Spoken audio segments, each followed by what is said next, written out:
ఆమెతో విధి ఆడుకుంది.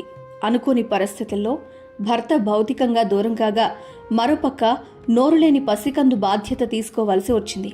ఇలాంటి పరిస్థితుల్లో అత్తింటి ఆసరా కరువైన ఆమె అమ్మ చెంతకు చేరుకుని కొత్త జీవితాన్ని ప్రారంభించారు. ఇదే సమయంలో ఆమెకు భరోసా ఇచ్చిన రైతు సాధికార సంస్థ క్షేత్రస్థాయిలో ప్రోత్సహించింది. ఈ విధంగా అందివచ్చిన ప్రోత్సాహంతో ఒక్కో మెట్టు ఎక్కుతూ ఆర్థిక స్థిరత్వం సాధించిన ఆమె ఏకంగా శక్తి ప్రేరణ పురస్కారానికి ఎంపికయ్యారు. ఆమె పేరే బీసింగి రమణమ్మ.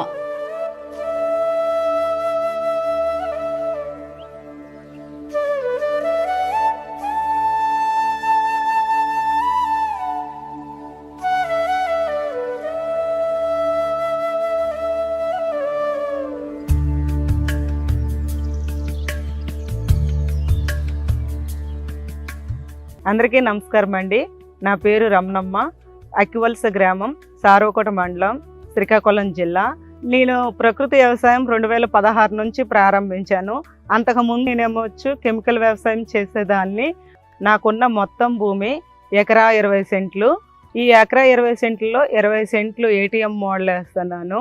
ఎకరంలో 20 సెంట్లు ఏమొచ్చు రీఛార్జ్ ఫ్లాట్ చేస్తున్నాను. మిగతా 80 సెంట్లు ఏ గ్రేడ్ అండి. ఈ రీఛార్జ్ ఫ్లాట్లో నేను గ్రోత్ ప్రమోటర్స్ పైన వర్క్ చేస్తున్నాను.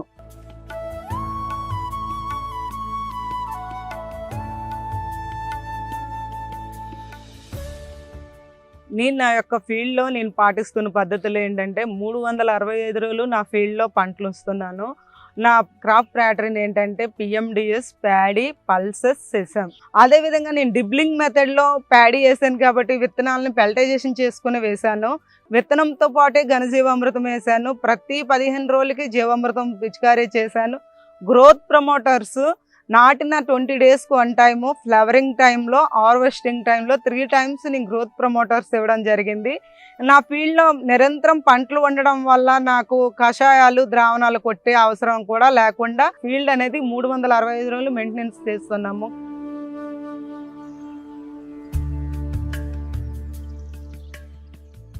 ఏడాది గడిచిన తర్వాత సాగులో మంచి ఫలితాలు సాధిస్తున్న ఆమెకు రైతు సాధికార సంస్థ సిఆర్పిగా బాధ్యతలు అప్పగించింది. దీన్ని అందిపుచ్చుకున్న ఆమె ఒక పక్క వ్యవసాయం చేస్తూ మరోపక్క ఉద్యోగ విధులు నిర్వహించే క్రమంలో 3 ఏళ్ల క్రితం మెంటర్గా ఎంపికయ్యారు.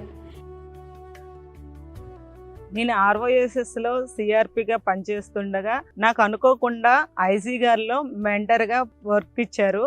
నేనేమనుకున్నానంటే మెంటర్ అంటే ఒక బ్యాగ్ వేసుకొని ఫీల్డ్లోకి వెళ్ళి లంచ్ బాక్స్ భోజనం చేసి మళ్ళీ ఇంటికి వచ్చి నా ఫీల్డ్ చేసుకోవడమే అనుకున్నాను.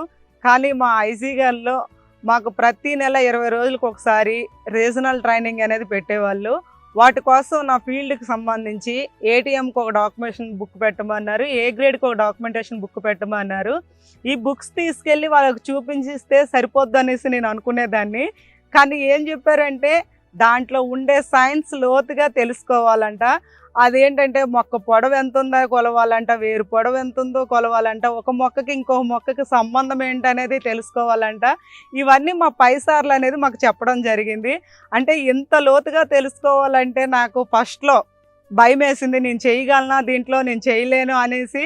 కానీ నేను ఇంకా ఈ సైన్స్ని లోతుగా నేర్చుకుంటాను. కష్టమున్నా ముందుకు వెళ్ళి తెలుసుకొని మా గ్రామంలో ఉన్న రైతులకి తెలియజేస్తాను. ఈ పంటల్లో వేయడం వల్ల ఏంటి లాభం అనేది వాళ్ళకి తెలియజేస్తూ నేను ఐజీగాల్లోనున్న మా విలేజ్ని ఒక సిఆర్వి విలేజ్గా మార్చాలని నేను నిర్ణయించుకోవడం జరిగింది. దీంతో పాటు 100 కిలోమీటర్ల దూరం ప్రయాణించి అలసత్వం వహించకుండా తన ఉద్యోగ విధులు నిర్వహిస్తున్నారు. దీంతో పాటు మహిళా సంఘాలతో సమావేశాలు నిర్వహించి పరోక్షంగా ప్రకృతి పద్ధతి సేద్యం విస్తరణకు దోహదం చేస్తున్నారు.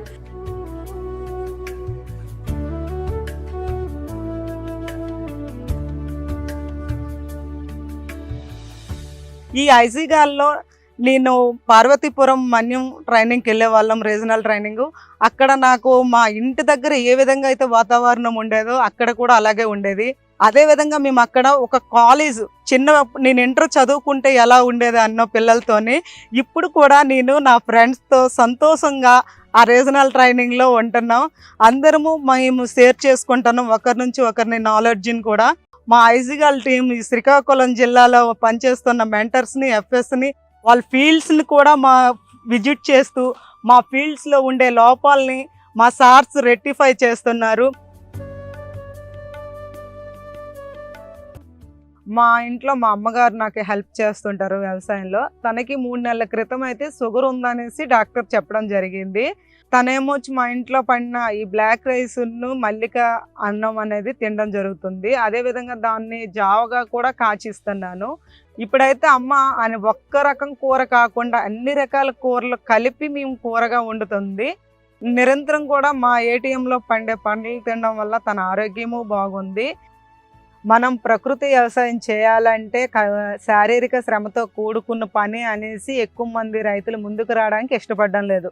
కానీ గవర్నమెంట్ ఏం చేసిందంటే ప్రతి గ్రామానికి బీఆర్సీ సెంటర్ అనేది పెట్టారండి. ఈ సెంటర్లో మనకి కావాల్సిన ఇన్పుట్స్ అన్నీ ఉంటాయి, విత్తనాలు ఉంటాయి, స్ప్రేయర్స్ ఉంటాయి, మొత్తం మనకు కావాల్సినవన్నీ గ్రామంలోనే అందుబాటులో ఉంటాయి.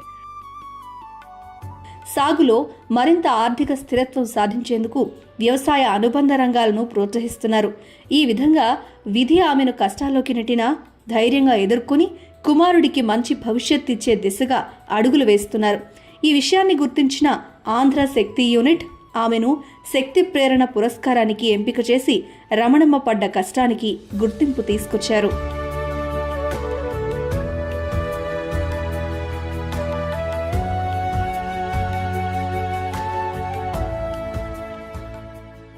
నేను రైతు సోదరులకు చెప్పవలసిన ముఖ్య విషయం ఏంటంటే మన ప్రకృతి వ్యవసాయం చేసుకొని మన నేలని, మన నీరుని, మన వాతావరణాన్ని కాపాడుకొని మన ఆరోగ్యాన్ని కాపాడుకోవాలి. రాబోయే తరాన్ని కూడా కాపాడుకోవడం మన యొక్క ముఖ్య పని. కాబట్టి మనం అందరం ప్రకృతి వ్యవసాయం చేద్దామండి.